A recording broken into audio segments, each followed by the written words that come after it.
আচ্ছা, গত বছরের পুরাতন সোয়েটার কি আপনারা ঘর মোছার কাজে ব্যবহার করেন বা অন্য কোনো কাজে?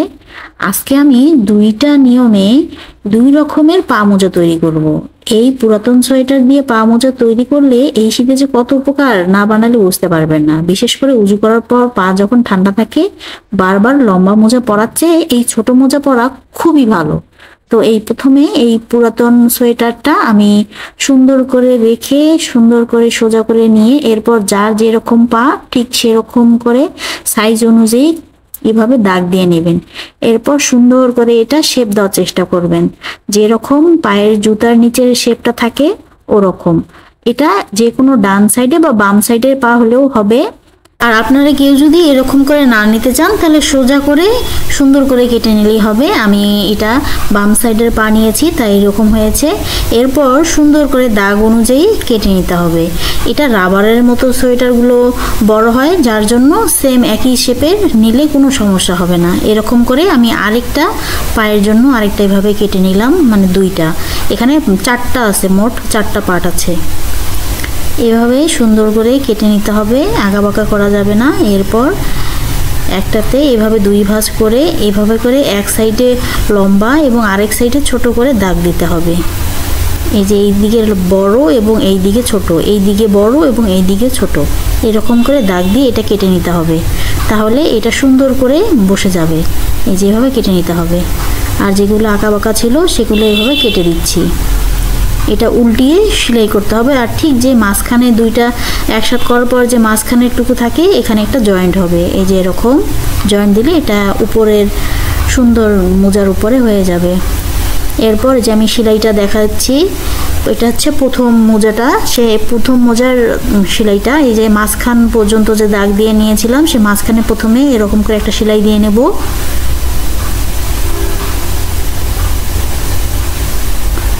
এরপর এই সাইডের দুই সাইডে এভাবে সেলাই করে নেব। এটা উল্টিয়ে নিতে হবে, উল্টো দিকে নিলে ভিতরটা সোজা পথে হয়ে যাবে।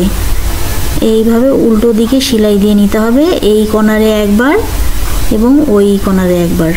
আর মাঝখানে এরকম একটা লম্বা করে দিতে হবে। আমি আর কি ভিডিওতে যেভাবে দেখাচ্ছি আপনারা হুবহু এরকম করে দিবেন, দেখবেন হয়ে যাবে। দুই মাথায় এভাবে আমি সেলাই দিয়ে নিলাম। এরপর এটাকে উল্টাতে হবে। এই যে এরকম উল্টাই নিলে এই যে এরকম, এই যে এই মাথা এবং এই মাথা সুন্দর করে একসাথে করতে হবে। এই যে এরকম একসাথে করতে হবে এবং এই মাথা এবং এই মাথা সুন্দর করে একসাথে করতে হবে। উঁচু নিচু বা আঁকাবাঁকা করা যাবে না। এই যে এরকম একদম সোজা করে নিতে হবে। এই যে এরকম, এই যে এরকম হয়ে গেল। এরপর নিচে যে পাটটুকু আমি কেটে নিয়েছিলাম আমার পায়ের সাইজ অনুযায়ী, সেই সাইজ অনুযায়ী এটার উপর এটা দিয়ে সুন্দর করে সেলাই দিতে হবে। এই যে এটা কিন্তু অবশ্য ভালো দিক রাখতে হবে, এটা উল্টো দিকে করা যাবে না। আর এইটা এভাবে বসিয়ে এই মাথায় এদিকে চাইলে আপনারা পিন করে সুন্দর করে নিয়ে তারপর সেলাই করতে পারবেন। এই যে এরকম করে সেলাই করে নিতে হবে এই মাথা এবং ও মাথা। সাবধান অনুযায়ী সেলাই করবেন যাতে কাপড়গুলো আঁকাবাঁকা বা উঁচু নিচু কোথাও যেন না হয়, সুন্দর করে শেপ হয়। চাইলে একদম কর্নার দিয়ে সেলাই করলে সবচেয়ে ভালো হয়। এই যে এরকম করে সেলাই দিয়ে নেবেন। আমি এখানে একটা মোজা তৈরি করে দেখালাম প্রথমের, এটা এরকম করে আরেকটা মোজা তৈরি করবেন।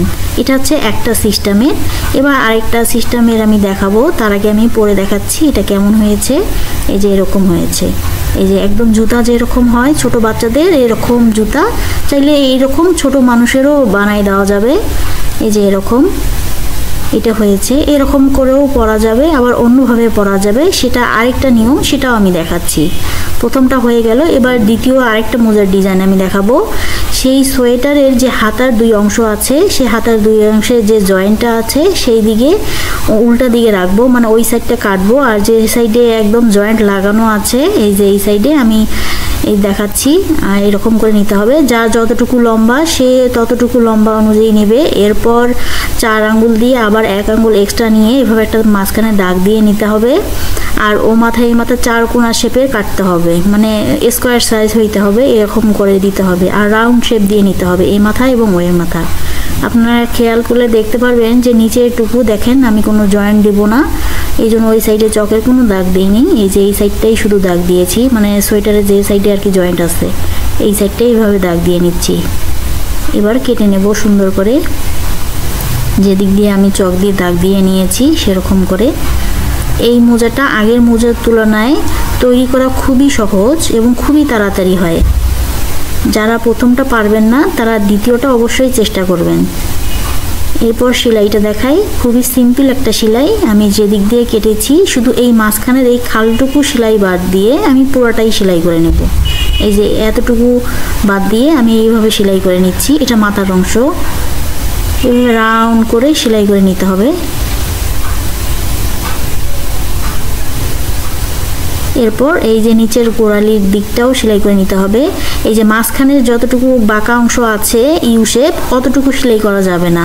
আর এটা যেহেতু সোয়েটার তাই এটা মুড়িয়ে সেলাই করার কোনো প্রয়োজন নেই, এটার সুতা খোলার কোনো সম্ভাবনা নেই, যার জন্য এটা মুড়িয়ে সেলাই দিলাম না। এটা রাবারের মতো বড় হয়, যার জন্য পরতে অনেক সুবিধা হবে। যে যত বেশি ছোট ওই যে ইউ শেপটা নিবে তার জন্য তত ভালো হবে। এই যে হয়ে গেল। আমার কাছে এই মোজাটা সবচেয়ে সহজ মনে হয় তৈরি করতে এবং সেলাই করতে, এবং সময়ও কম লাগে। এই যে হয়ে গেল, এরকম হবে। এবার আমি পরে দেখাচ্ছি। এই যে দেখুন কত দ্রুত পরা যায় এই মোজাটা। এই যে কত সুন্দর। এটা পরলে একটুকু ঠান্ডা লাগে না, আপনারা পরে নিজে বুঝতে পারবেন। আপনারা বাসায় বানাবেন, দেখবেন অনেক উপকার হবে। ধন্যবাদ সবাইকে।